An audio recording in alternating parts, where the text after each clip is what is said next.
What is up, my Lorcana goons? Here with Kevin and Bag, and we got some top 8 deck lists for you ready to go. Say what's up, Bag. What is up, my fellow Lorcana goons? We are back at it again with another top 8, and we got a pretty looking chart this time with a little different type of decks in the top 8 this time. Yeah, man. As you can see, Amber Steel is like dominating. It seems like this is now going to be the most popular deck in top 8s now that we've been seeing. No longer Ruby Amethyst, but there's still Ruby Amethyst in there, and there's a lot of Sapphire. A lot of Sapphire. I do want to say this real quick because my recent gameplay video, I was playing one of the decks from our previous top 8s, and I also played against Amber Steel on the ladder, and the Amber Steel deck with the little guys is still like really relevant right now, and it's still making a big impact on the meta, and I'm not surprised to see it take a majority of the top 8 right now. Yeah, a lot of people say it's best deck. Kind of crazy, but yeah, let's get into these top 8 deck lists. Before we start, we do want to say like, comment, and subscribe if you are not subscribed to Lorcana Goons yet for more Lorcana content, etc., etc. So let's get on into this bag. We have a Ruby Amethyst as our first one. What do you think? Interesting deck because, as everyone notices right off the bat, 70 card Ruby Amethyst deck. Mm, I'm I'm blown away because I can only imagine what shuffling the deck must have been like, let alone I know, right? like building the deck. So they have they're playing the broom package with the Mickeys in there, which is insane because they're really putting the cards back in there into the 70 card deck, which is like they're never decking out. You're not gonna deck this deck out. Yeah, look at this Broom Goon go. He even put it in the title. Minty Fresh Gaming, 70 cards, Ruby Amethyst control. Gotta love that. He's playing all the items as well. Only 3 Dragonfire in this 70 card deck. I guess he's more interested in just seeing it once or twice. But other than that, nothing too outrageous. It just looks like it's stacked with the cards you hmm need, right? And there's a BLT Mickey in there. That's kind of cool. Yeah, I'm glad that they put in those evasives in there because I mean you're playing 70 cards. I figured you have like the space to throw in something there so you Mm-hmm. can kind of answer a little bit of everything with this. Yeah, it's like every Ruby Amethyst package we've seen into one, and it's 70 cards. I'm sure the 70 card stuff helps in the mirror match. I'm sure the basics help in the mirror match. It's a lot of stuff like that. I don't think there's going to be the deck out deck at these in real life tournaments, but the whole new world loop. But still, I'm sure playing a lot of cards helps in the mirror. But yeah, we'll go on hmm to that's only one Ruby Amethyst though, so there's only one Broom Goon this time around. Congrats to you. Out of all the Ruby Amethysts that I'm sure were there, this is the guy that is a person that ended up in top 8. So we'll go on to top. Still putting Ruby Amethyst up there in the map. You Yep. can't you Yep. cannot let it happen. Let's go on to Sapphire Steel. This is top 8 gamer. That's the name I guess he went by, probably on his melee GG, who ended up in top 8. Steel Sapphire Ramp.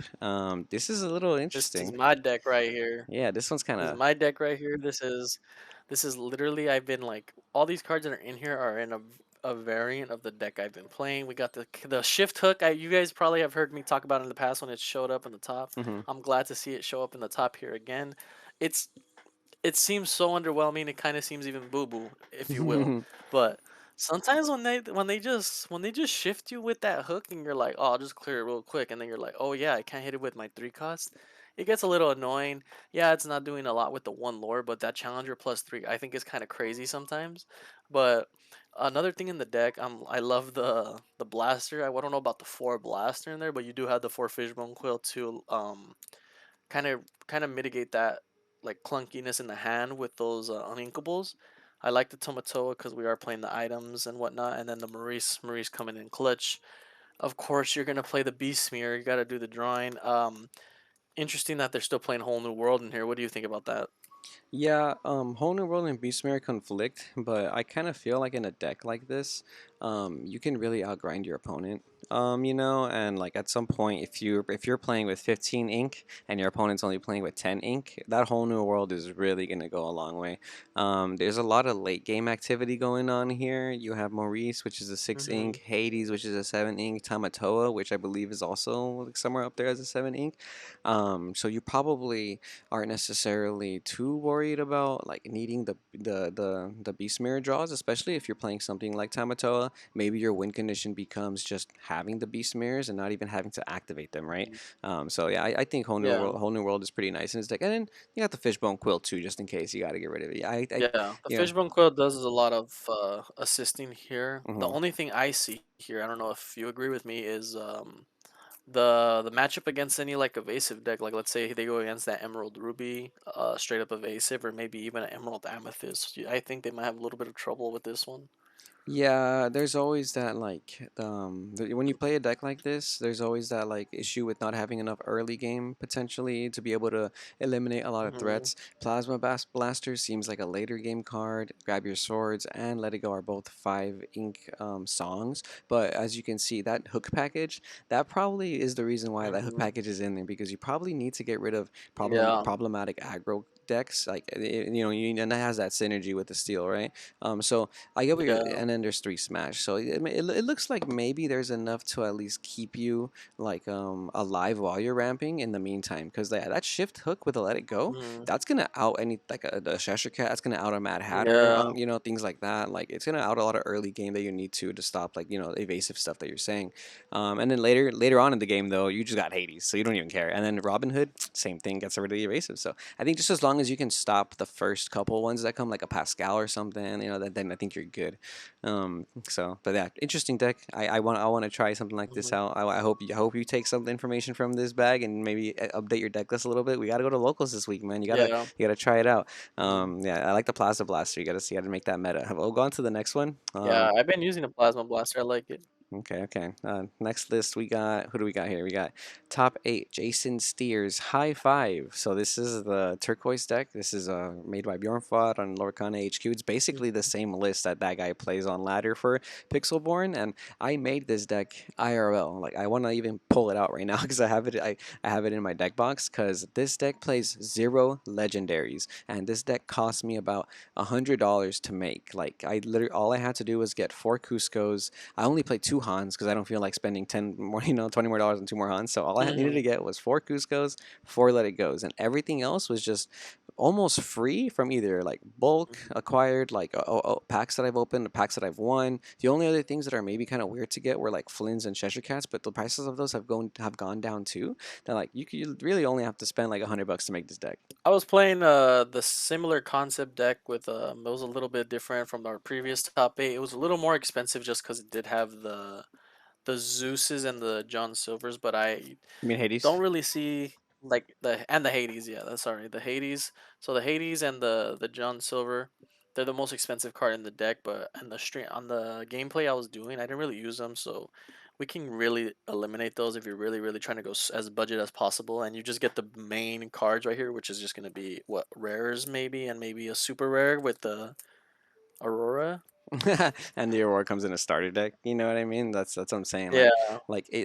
Obviously right now the Lorcana MSRP price is not really attainable. But if you get like if you buy 4 Aurora starter decks, you have a really high chance of being able to build this deck off the top. It's just really about like what kind of Mhm. maybe you could even trade some of the stuff you pull for the Cusco's. Man, I think Cusco is. Yeah. I think so. This deck, I have a lot of opinions on this deck because I think this deck is really good. I feel That's like good. Yeah. I feel unstoppable sometimes playing this deck, and then sometimes I feel like a complete bozo because like I misplay, and it's such a simple misplay, a little tiny misplay, and you just miss lethal, and you miss lethal, and you feel Yeah, dumb. especially you're not questing with one.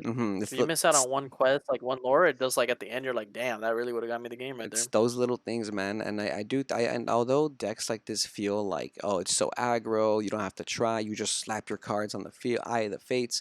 Because sometimes I do get that reaction from opponents, but I do think that decks like this Hmm. take a lot of skill to pilot because you just have to know where your win condition is, and you have to like really like execute it properly. So this deck, but yeah, Yeah, watch out for this deck. This deck is crazy. Yeah, definitely watch out for this deck. So what do we your got little next? pushes really have to be super strategic with when you're doing those big lore turns, Mm-hmm. especially with the Eye of the Fates. All right. Interesting that there's no Mickeys in there. I just want to add that real quick. No ramp at all, just straight up. We're playing turn by turn. I like it. Yeah, this is the Bjornfot list. Yep. So next list we got Shazus. This is gonna be a Amber Sapphire. Ooh, this is kind of cool. I've seen lists like this before. I know this is very popular right now. On No. Pixelborn, this is like the princess value mid-range deck. You get just yeah Mm. value town, bro. You get yeah man The both Hades is crazy both here. Hades, both Hades. I love to see both Hades. I'm a big fan of the Amber Hades. And yeah, man, drawing Amber off. Hades has always been my favorite card. I when I first saw it, I was like, "This, there's no way this card isn't broken. It's like reanimating things to your hand. It's crazy." This deck is really good on curve too. You know, you're able to go like curve, like ink one, play a one ink character, play a Simba or a princess, even a Tala, which is crazy. And then from there, you just start, you know, building kind of your play. With Mickey's obviously ideal, but after that, you don't really have any more mana ramp. It's just Mickey. So like it kind of seems like maybe you probably stop Mickey and thinking. Atala. Yeah, so Mickey and the Tala, yeah. So it's just kind of those early turns you really are kind of crucial it seems, and then once you ramp up, then you can kind of get to your Stitch probably Yeah. quicker or your Rapunzel. Oh man, that I imagine how many times that mini survives and actually you get value from the Rapunzel on turn 4. That sounds really good, right? One of the things. Even that Maleficent. If you can live later in the game, you can heal that Maleficent too. Yeah, man. But like Rapunzel's such a crazy card because I mean, best legendary in the set hands down. It's the only card that draws 3, right? What's crazy about it though is that like you can play around it, like, and you can think about like, oh, if I make this trade, my opponent can Rapunzel me. But there's some times when you're playing Lorcana right now where you just have to accept that they're gonna Rapunzel you. Like you have to accept they're gonna draw two, Yeah. three cards, and like this deck, this is one of those decks that does it really well. I was talking to It Zach about this. sucks. I think Amber. Well, we think Amber is just the best color. The Amber pairs with everything, and just you can put Rapunzel in anything, and you just value. Yeah, there's a reason why it's the most expensive one, and Kind of it's crazy. just a great card. A 1/5, 2 lore, drawing the 3, like it's just too good. It's an inkable card too. Like it's just good. It's just all around good. Going to the next one, we got oh another. It's another Amber Another one. Sapphire Sneaky Sleuth. Is this the exact same list? No, I think it's a little different with the Jasmines. Oh, this has You Have Forgotten Me too. This is a very different list. Okay, very Oh different. yeah. So this is another Amber Sapphire. Very different list. Very different list. So we got something going on here with You Have Forgotten Me, Jasmine, and then this deck is playing Eye of the Fates, and his the other deck wasn't playing Eye of the Fates. So I'm not sure if I've seen this list before. This is kind of cool. I have seen lists that play the Maximus, the 3 ink Maximus instead, you know. But yeah, I haven't seen like a list that plays You Have Forgotten Me in it and Eye of the Fates. So that's kind of interesting to see. Imagine putting an extra lore on the Surfer Stitch. Ooh, that's fat. You're never gonna get Did rid of that you guy. did you bring up the Maximus right now? Yeah, the 3 ink What does it do? What is its like actual? ability. So when you play it, it lowers a chosen character's strength by I believe 3. It's either 3 or 2. Oh, okay. Yeah. So it's kind of just like comboing with your fill too, because you're gonna try to clear things and just try to take as little bit of damage as possible. Yeah, exactly. Exactly. It's honestly Oh, you're just healing a lot with this deck. I see what they're doing here. mhm, Interesting. value. Like the Amber Sapphire builds are just meant to get like a lot of value off of your Rapunzels, your Stitches. I know people used to play Hakuna Matata in this list, and I just don't see it as necessary Yeah. anymore because you don't play Ariel either. You're just kind of making sure you're keeping your things alive, Mm. and from there, yeah, man, you got to make sure your Eye of the Fates is going off. I think Eye of the Fates is super slept on. So interesting list, interesting Yeah. list. Let's go to our next one. This is gonna be an Amber Steel song. We've seen these before. We know what this deck does, but we're gonna go through it. Oh, look, this guy got 2 Cerberus and 2 Kronk. And two Krong. Yeah, I was gonna bring that up right now. 'Cause Yep. it's he's just they just like I like the combination of two because it's just like I like the Kronk, I like Cerberus. I don't want to play four of each, so Yeah, can't exactly. choose one. Got to put them both in there. Exactly. Um, Pretty standard list though, like you said, right? Like nothing really too crazy. Yeah, I mean, outside of that, we got the Broken You Have Forgotten Me. We got Part of Your World instead of Hades, just to because it's a song. So you and then Hakuna Matata's at 4. Song, sing it, you know. Just make sure you got to get some inkables off the aerial. And yeah, this you know, we know this deck. This is probably one of the best decks Mhm. right now in Lorcana. And if you don't know this deck, you got to do some research and really brush up before you go to locals. Because I guarantee you will see this at locals. You might maybe you won't play against it, but somebody's gonna have this deck at locals. It's just super popular, so popular that it takes up Mhm. another slot in our top eight right here. The next one is going to be the Dui Nguyen Steel Song, and it's very similar to that list we saw last week from that first place tournament that was playing Fire the Cannons, because this dude was playing Fire the Cannons, and they're playing Hades. I want to say it might even be the same list. So, hey man, if you got it from Lorcana Goons, give us a shout out. The thing I like about this list in comparison to the other one, because obviously it's like very, very similar. I like the Fire the Cannons in there. I really do think Fire the Cannons brings a lot to the Steel engine in terms of clearing stuff, especially against like evasive things, which may be a little bit of a problem for this deck. And the combination of Fire the Cannons and Grab Your Sword or even Smash is strong in my opinion. Yeah. But with it gets rid of 5 like maximum with the 2 card combo, so something with like 6 health or 6 willpower like a Maleficent or something will live, so that's a little scary, but I do like Fire the Cannon for a Yeah, majority of the characters. right now it's pretty decent in the format. Being an unequable is very unfortunate, but you don't play a whole new world in this list, clearly. So your only other unequables are going to be something like Hades, and that seems about it. You know, you're only playing those. I wonder how good Fire the Cannons is going to be post Chapter Two with Resist. You know, being such a popular thing. Yeah, I mean, you have to have. It's gonna stop. It's gonna be bad against characters with Resist +2. You know, other than that though, you know, maybe Fire the Cannons will do its kind of its job, I guess. But yeah, it's kind of an interesting card, and I wonder how long it'll see relevant play. But let's go on to our. I think this is our last list bag. This is another Steel Song sorry, Amber Steel song deck. This is by Risky2765. Congrats to you. This one's a little different too because this person is playing Lilo in their deck, and they're playing Rockstar Stitch. You know, it's one of those lists where they just. and they're playing Lantern, which Mhm. is a crazy card right there still. Yeah, we've seen something like this. This is more of a hybrid where you combine the original concept of playing a bunch of low ink characters so you can capitalize on Stitch, but then you also, you know, make sure you're playing You Have Forgotten Me, Rapunzel. You got to play Cerberus for the mid range, the Beast to answer a lot of the item decks. The only thing this list doesn't play is stuff like Akuna Matata. It doesn't play Carefree Surfer Stitch, and as you can see, they're not playing Part of Your World. So little bit of differences, but this is still more like I'm aiming for a mid-range kind of style. There is only two Rapunzel in this list, which I like because I only have two Rapunzel, and everybody knows Rapunzel is the most expensive card right now. So I can probably make this list right now. It's still an expensive deck, but I'll probably try this out because I have all the cards. I'm interested to know the amount of uninkables in this is significantly higher than the other ones. No, it's Oh about yeah, 13. yeah, because of the Lilos. Yeah, Um, that's a lot, and they still play the whole new world in this one, right? There's three. There is only three whole new world in this list though, which I've noticed a lot in a lot of Amber Steel lists.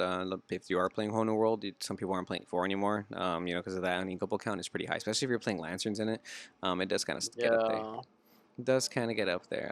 But yeah, that was the top eight for our Lorcana top eight this week from Top Cut Comics 1K tournament. What'd you guys think of the decks in this list? Let us know in the comments below. Let us know if there's any tournaments that are coming up that you want us to cover so we can keep up with it. I know a lot of people ask, is there data on like the entire amount of colors that entered and whatnot? But a lot of the tournament organizers do not require deck lists. Some of these lists have been acquired from people actually asking the people from Top 8, like, hey, can I get your deck list? Which reminds me, I do want to give a big shout out to the Forbidden Mountain. They were the ones that got these lists and put them on their website, and then Bag and I, when you know, reached out and were able to confirm some stuff to them. So that was really cool. So yeah, thanks for that, Forbidden Mountain. Make sure you check their YouTube and Twitter. So they're got a new website up, and they're also posting information on Lorcana. Anything you want to say, Bag? Yeah, let me know in the comments what deck you want to see me try out on our next gameplay. I'm obviously doing more one or two from each of our top eights, depending on how many get posted on the page. But right now, I'm leaning towards Sapphire Steel. This at least just playing this version because that's the deck I'm playing right now, so it'll give me a little perspective. But if you guys want to see me try a different deck from here that you guys are curious to see, let me know in the comments, and it'll be posted like very very soon. Awesome. I'm excited to see you try the Sapphire Steel deck in real life too. Maybe we can make a real life video with it, you know, and get some information from here. But Yeah. thank you, thank you. This has been Lorcana Goons going over a top eight. Thank you very much. You goons have a good rest of your week, and we'll see you guys later. Later, Lorcana goons, keep gooning. And don't forget to join our Discord, follow us on Facebook, Instagram, and all that. Yeah, Discord. Discord's new. Check it out. Later.